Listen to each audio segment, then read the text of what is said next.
Hello everyone and welcome to episode 24 of Skyrim SE modding. I have to say, it's really working out, switching between old room and new room every week. That way the amount of mods I can choose from is really vast, and it's always possible to scratch stuff together in order to create some interesting content. And speaking of interesting content, this week we have some really nice immersion and gameplay mods among others, so buckle up and prepare for an informative and entertaining experience.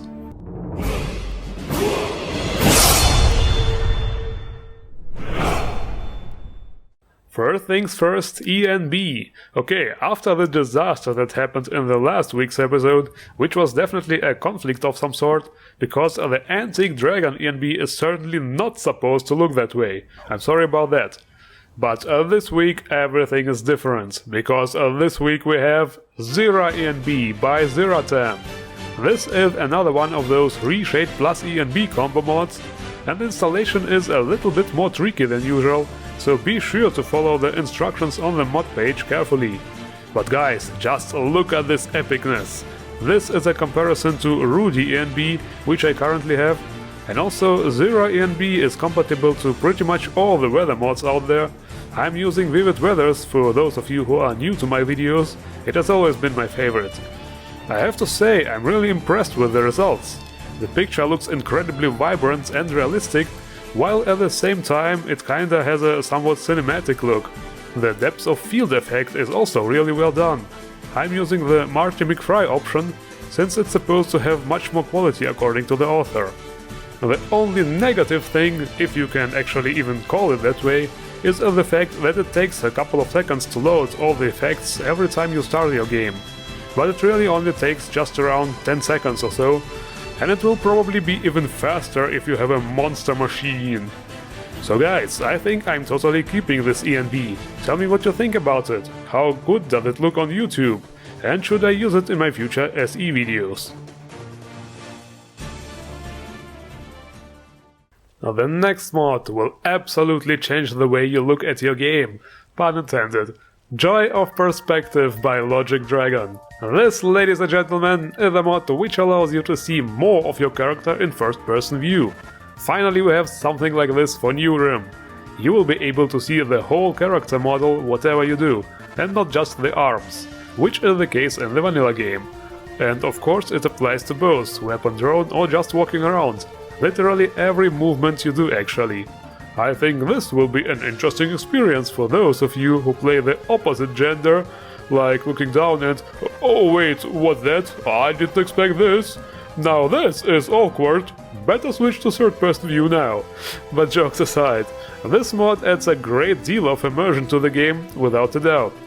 The only thing that is kinda negative is it might not work with all the modded armors properly. That actually depends on what the meshes in the third and first-person view of the armor in question look like, since those are actually two different meshes. Depending how the armor was made, some parts may look different or just invisible in first-person view. And that's why there is already a patch for immersive armors in the optional files to make sure those are all displayed correctly. Oh, and one more thing, the player character won't cast any shadows in first-person view, because to make that possible we need, you guessed it, Skyrim script extender. But hey, it's just a minor thing. One way or another, this mod is already a huge improvement to the game, and in my opinion, a must-have mod.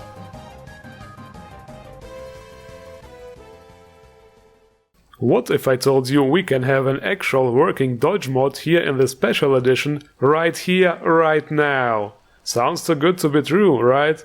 Well, check this out. The Ultimate Dodge Mod by Shikio Kira. Yes, this is the real deal. A mod which allows you to dodge roll enemy attacks, just like in famous games like Dark Souls or The Witcher. And here is how it works. There are actually two different control options you can choose from during the installation. The first one is supposed to be for not so sneaky players. If you press the dodge button while your weapon is sheathed, you will go into sneak mode. Now to exit sneak mode you will have to draw your weapon, and in this state, moving in any direction and pressing the sneak button will perform a roll. And if you stand still and press this button, you will exit sneak mode. You can still keep rolling as long as your weapon is out, but to enter sneak mode again, you will have to sheath your weapon. And the second option is supposed to be for stealthy players. Here you can enter and exit sneak mode no matter if your weapon is sheathed or not. But you can only roll if your weapon is out, and it is only possible to roll outside of sneak mode. If you try to roll in sneak mode, the character will just stand up. You know what? I think this second option is much more convenient and easy to use. Because why would you even need to roll while sneaking? To move forward faster maybe? Well, your head is probably smoking right now from all the explanations. Just try it out and see which control style suits you better.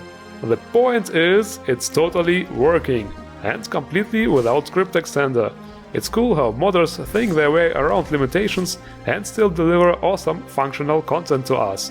This is the brilliance of modding, limitless possibilities. Do you know what time it is? I'm gonna tell you. It's time for weapons! Starting with another mod by Billy Rowe, Galanterie. This one is inspired by the 15th century German longsword replica, which was crafted by a dude called Maciej Kopsiuch.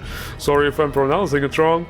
And not just inspired, it was pretty much digitalized into the game. Seriously, is this guy that good, or does he actually have a 3D scanner or something? Other than that, there is nothing more to say. It's Billy Rowe quality, which we know and love. The next mod is another work by Moon, Peacemaker. Now, that's quite a thick, massive sword we got there. Going by the name, it will probably be like, yeah, here, have some peace, motherfucker, slash, And also, the crossguard somehow reminds me on the boss gun, the Patriot from Metal Gear Solid 3. And here's another one, Weapons of Skyrim by Nexus. This is a collection of weapons from the World of Warcraft universe, of course. Yeah, they sure do look a little bit cartoonish, and the texture resolution is also not very high. Well, I'm not a WoW fan, but I bet those who are will hit the download button faster than I can say, yeah, they probably already hit it, and probably already closed this video. Wait, come back, still cool mods on the way. Also hit the like button and subscribe, damn you! But jokes aside, for WoW fans, this mod is probably indeed quite a treat.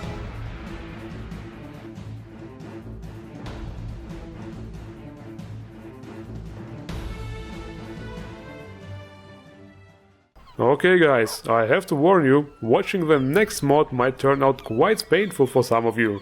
Candy Shops of Skyrim by Logistics of Breath. This mod adds several shops which will sell all kinds of sweet things. So as I said, if you are on a diet or something, better close your eyes, cover your ears, put a metal pot over your head or something and bang against it with a big spoon. It might help. Because seriously, just look at all this. You know, this actually just proves what a great game Skyrim is. Portals, the cake is a lie. Skyrim, the cake is fucking real! Bam! Nailed it! But seriously, those shops are added to almost every major city of Skyrim. Or let's better say, right outside of those cities. The only shop which is inside is the one in Riften. But there is also an optional file which moves it outside the city walls to make it compatible with open cities, in case you use it. And I have to say, I really like mods like this one. It's a really great addition, and it simply makes the world less empty and boring. But at the same time, for immersion, we now need a teeth brushing mod, because you know, all the sugar would... Okay, I'll see myself out.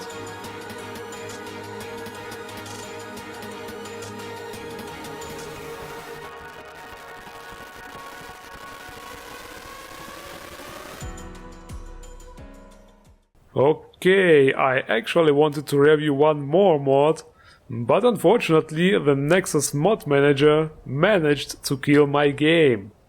Yes, really.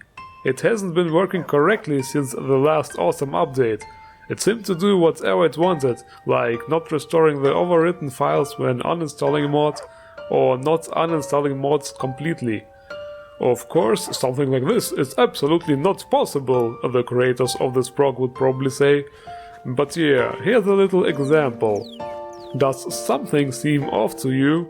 I actually have more active mods than installed ones. Great! So it seems I really have to start installing from scratch. Well, you know how it goes. The links to all mods are in the description below. Don't forget to endorse the modders if you're going to use any of them. And if you enjoyed my video, hit the like button and subscribe for more Skyrim action every week. I thank you all for watching and see you around.